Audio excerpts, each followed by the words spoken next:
sekalian, biiznillah atas izin Allah, hari ini datang, hari ini tiba, dan insya Allah kalian akan siap berpetualang. Kalian sudah siap selama 1 tahun mempersiapkan untuk belajar ke sumbernya langsung. Real life experience, pengalaman nyata apa yang kalian pelajari selama ini, benarkah di sana, bentuknya seperti apa, dan kalian akan bertemu dengan para ahli yang akan menjelaskan beberapa hal yang kalian sudah pelajari selama ini. Nah, perjalanan ini sekali lagi adalah atas izin Allah. Mudah-mudahan anak-anak di sini semuanya sehat, semuanya siap berangkat, dan mohon doanya kepada ayah dan bunda.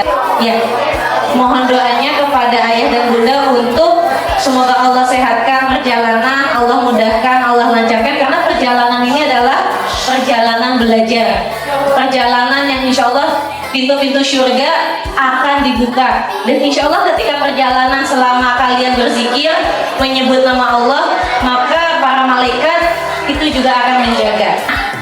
Mohon dijaga adab dalam perjalanan.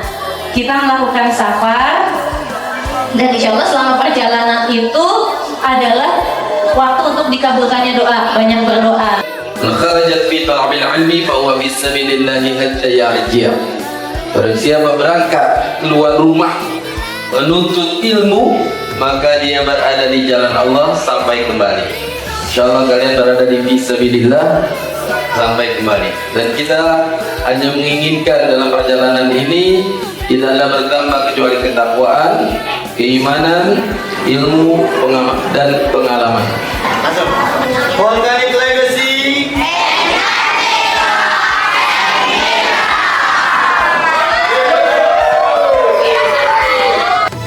Letusan gunung berapi membuat tanah yang subur mengeluarkan mineral alami. Hikmah besar dari ciptaan Allah. Ring of fire in the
Habis ini nanti kita agendanya adalah makan dulu.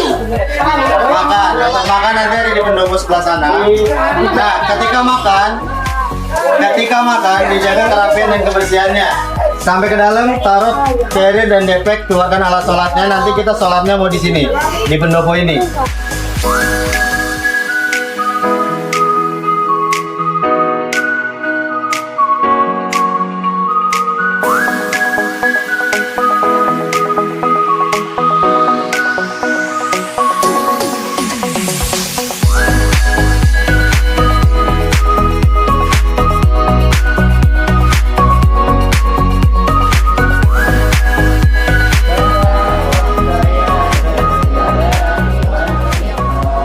Ini nanti kalian akan berkumpul per kelompok bersama PAK-nya untuk refleksi sekaligus memberitahukan kondisi kalian masing-masing. Kalau misalkan ada concern, contoh misalkan Aziz, saya kurang makan malamnya nih, bilang aja ke PAK-nya dulu.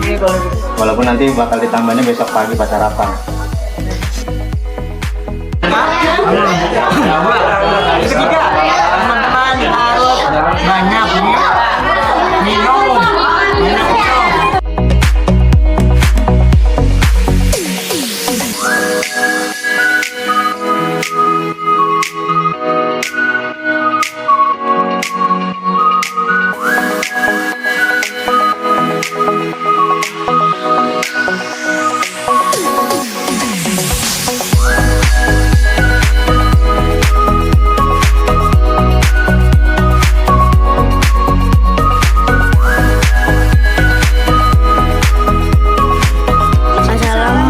warahmatullahi wabarakatuh. Kita hari ini mau ke museum dan kita di sana ingin belajar tentang kerajaan di Jogja.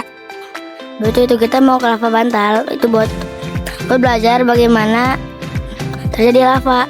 Kita ingin ke tebing bereksi untuk belajar bagaimana cara tebing bereksi itu terbuat. Satu,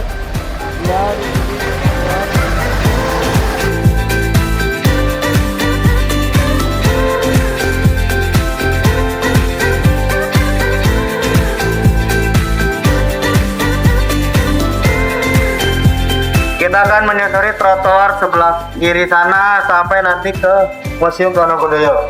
Kurang lebih berarti perjalanannya kurang lebih 15 menit gitu ya. Jadi nanti selama perjalanan di sini tidak ada yang saling mendahului atau saling ngobrol kanan kiri, tapi depan belakang satu baris semuanya.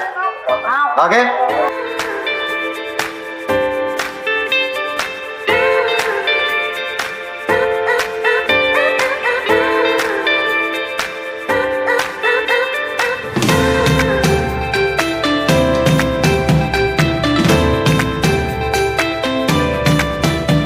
Oke, bismillahirrahmanirrahim. Assalamualaikum warahmatullahi wabarakatuh. Nama saya Rian Alfa Wijaya selaku fasilitator dari SD 4 Gerahasa. Jadi alhamdulillah di hari kedua ini anak-anak mulai melakukan eksplorasi setelah menempuh perjalanan selama kurang lebih 8 jam di kereta. Nah, di hari kedua ini anak-anak pertama-tama jari dan mengeksplorasi ke Museum Sonobudoyo.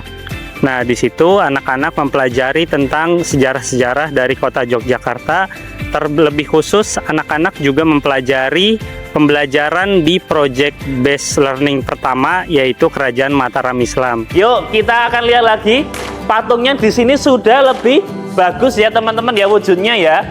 Nah, karena di era ini tuh teknologinya sudah lebih modern dan namanya pun ini patungnya sudah memiliki nama. Demak itu menjadi kerajaan pertama yang beragama Islam di Pulau Jawa ini, dan rajanya itu ditemani sama 9 orang penasehat yang tugasnya itu menyebarkan agama Islam di seluruh Pulau Jawa hingga ke pulau-pulau tetangganya. Nah, 9 nama tokohnya ini tuh menjadi kelompoknya terkenal banget teman-teman. Ada yang tahu namanya? Wali Songo, pinter. Nah, tuh.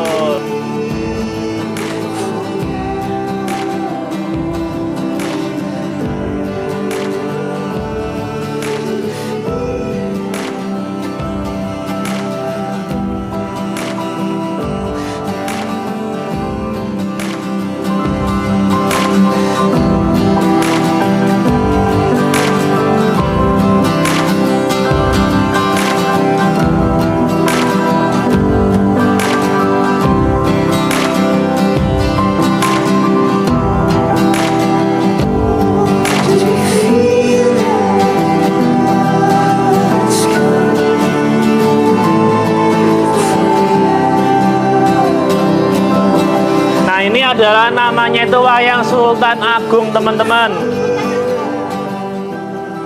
Nih, ini adalah raja paling terkenal dari kerajaan Mataram Islam, atau raja yang mencapai puncak kejayaan dari kerajaan Mataram Islam. Itu adalah Raja Sultan Agung ini.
Kesempatan kali ini kita bakal belajar di lava bantal.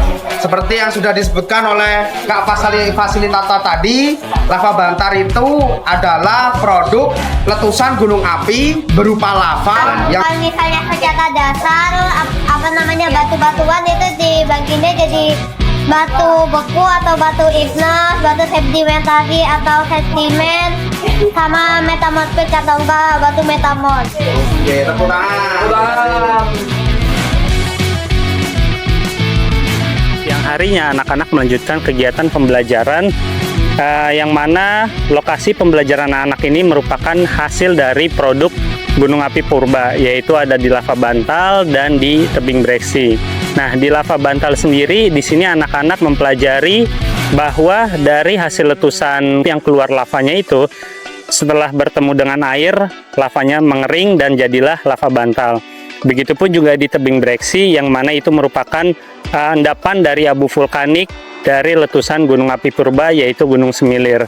Nah, di sini anak-anak akan lebih bereksplorasi dan lebih memahami secara detail terkait dengan produk-produk Gunung Api Purba yang akan nanti anak-anak jelaskan kembali pada saat anak-anak melakukan selebrasi dan menulis buku yang menjadi produknya. Assalamualaikum, nama saya Sami. Saya ada di Lava Bantal dan saya habis belajar tentang lava bantal. Ternyata lava bantal itu terbentuk dari letusan gunung berapi yang ada di dalam laut, makanya dia bentuknya itu kayak bantal karena langsung membeku juga dia. Itu nggak letusan gunung berapinya itu karena di dalam laut jadinya letusannya kayak meler. Namanya, kalau yang beneran namanya itu letusan efusif. Letusan efusifnya itu yang bisa menghasilkan lava bantal. Lava bantal itu sebenarnya batuan basalt lapuk atau juga bisa disebut batuan lava basaltik. Juga di sana ada batu yang kalau dipecahin dalamnya warnanya merah. Juga disebut sebagai palgonit. Senang bisa itu nemu banyak batu. Udah itu aja sih dari aku. Dadah, assalamualaikum. Api bawah laut itu kalau meletus tidak meledak-ledak, tapi dia nanti meleler ke samping. Pelan-pelan ya. Ya, pelan-pelan. Nah, setelah lava itu keluar, langsung berinteraksi dengan air, otomatis Langsung apa? langsung benar. langsung mendingin dengan cepat. Maka produknya kita sebut yang tadi kita lihat amati, yaitu lava bantal. Oke.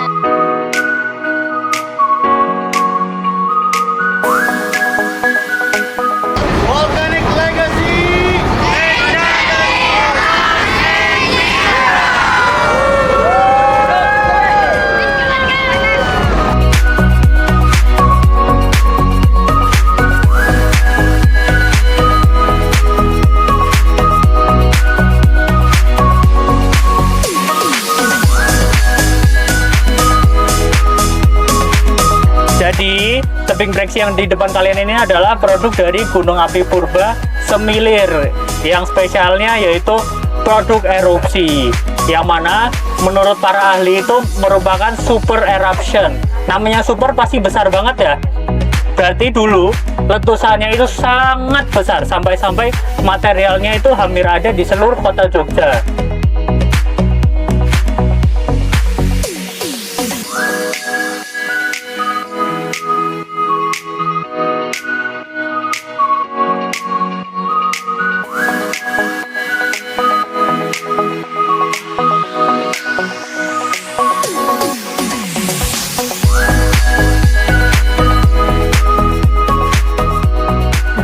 Hari ini, hari Selasa, tanggal 5 Mei 2026, kita sudah melakukan perjalanan mulai dari tadi pagi Museum Sonobudoyo, yang kedua ke Lava Bantal, dan terakhir kita di tebing breksi.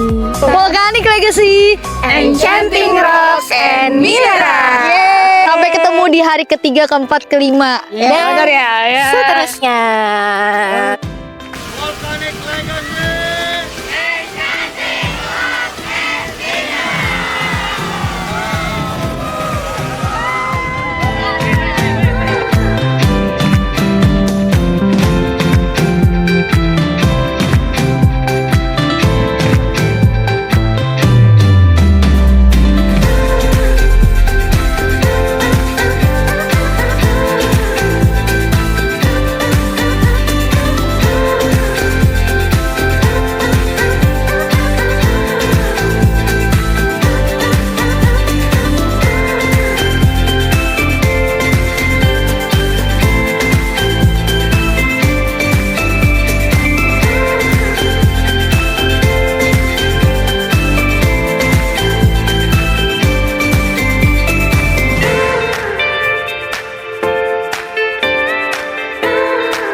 Ini adalah Merapi yang aktivitasnya itu terjadi pada Holosen, atau Holosen itu adalah masa sekarang. Jadi teman-teman sekarang berada di Merapi Muda, atau pada saat Merapi itu lagi pada aktivitas puncaknya. Dari Merapi itu erupsi, dia akan membawa material. Ketika material itu terbawa oleh air, dia akan berganti menjadi namanya lahar dingin. Nah, yang teman-teman temukan di sini, yang di bawah rata itu dinding-dinding, ini adalah salah satu bentuk material erupsi yang berbentuk lahar. Baik, bismillah, alhamdulillah kita telah memasuki hari ketiga dan hari kedua eksplorasi. Di hari ini, kegiatan kita yang pertama tadi kita melakukan rock hunting di Kali Kuning Plunyon. Di sana anak-anak mencari batu yang merupakan hasil produk dari Gunung Merapi. Lalu yang kedua, kita melakukan visit ke Museum Gunung Merapi. Nah, di sini anak-anak melakukan observasi terkait proses erupsi Gunung Merapi.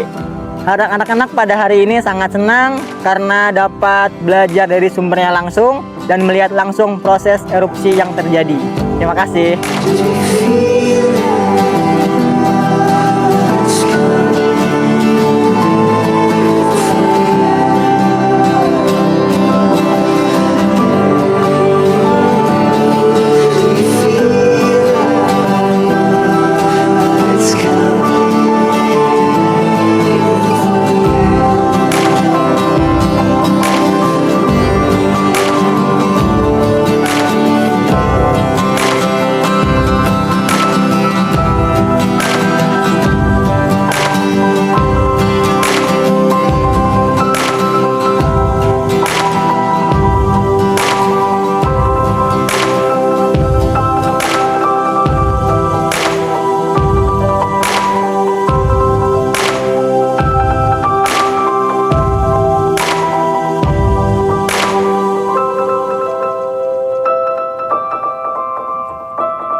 Estimasi waktu adik-adik kita akan vendor ke Merapi kurang lebih sekitar 1,5 maksimal 2 jam. Yang pertama kemana? Ke Kaliadem, yang kedua ke Batu Alian, yang ketiga ke Museum Sisa Hartaku, dan yang keempat adik yang tunggu kita akan main air basah-basahan menggunakan Volcanic Legacy.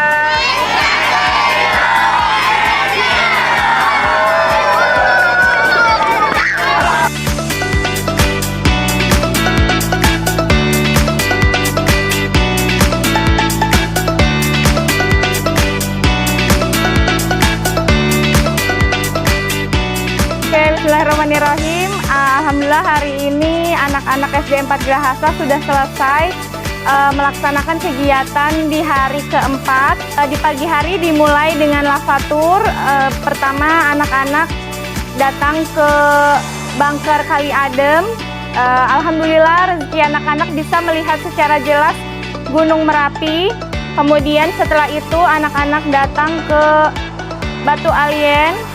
Lalu setelah dari Batu Alien mereka melihat Museum Sisa Hartaku, dan terakhir ditutup dengan kegiatan tur dengan jeep dan dengan basah-basahan seperti itu. Untuk kegiatan pertama anak-anak sangat senang dan enjoy mengikuti kegiatan tersebut.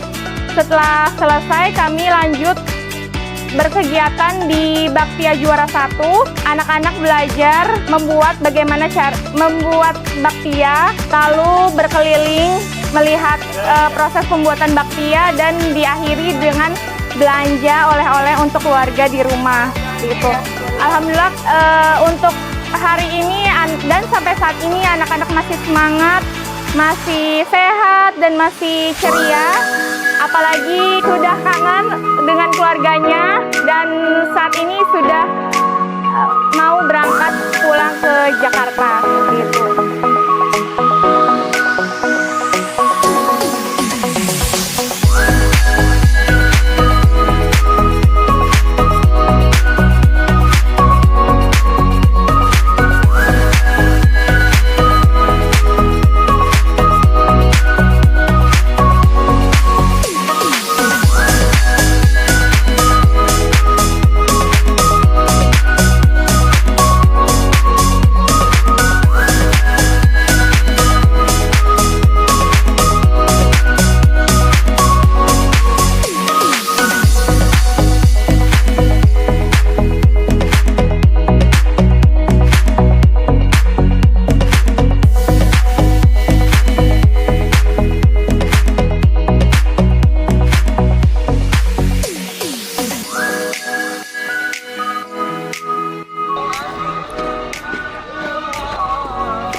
Dari dua kata yaitu bak dan pia. Bak sendiri artinya daging dan pia artinya roti. Pada awal bakpia itu masuk ke Indonesia, bakpia itu masih berisikan daging B2. Nah, awal penyebaran bakpia itu dari Cina masuk ke Indonesia, tepatnya di daerah istimewa Yogyakarta, Kabupaten Gunung Kidul. Teman-teman tahu Gunung Kidul? Nah, awal produksinya itu di Gunung Kidul. Seiring berjalannya waktu, setelah bakpia itu menyebar di daerah Gunung Kidul, Kwik Sungkok itu mulai memasarkan bakpia buatannya ke daerah kota, tepatnya di daerah Suryowijayan atau sekarang dikenal sebagai Kampung Patuk Sentral Bakpia di belakang Malioboro. Nah, seiring berjalannya waktu, produsen di Yogyakarta, produsen bakpia itu mulai merambah atau mulai bertambah. Tepatnya di tahun 2018, mulai tumbuhlah pabrik pertama yang mengusung konsep pembuatan bakpia menggunakan teknologi mesin-mesin canggih, yaitu di PT Pia Juara 1 Yogyakarta.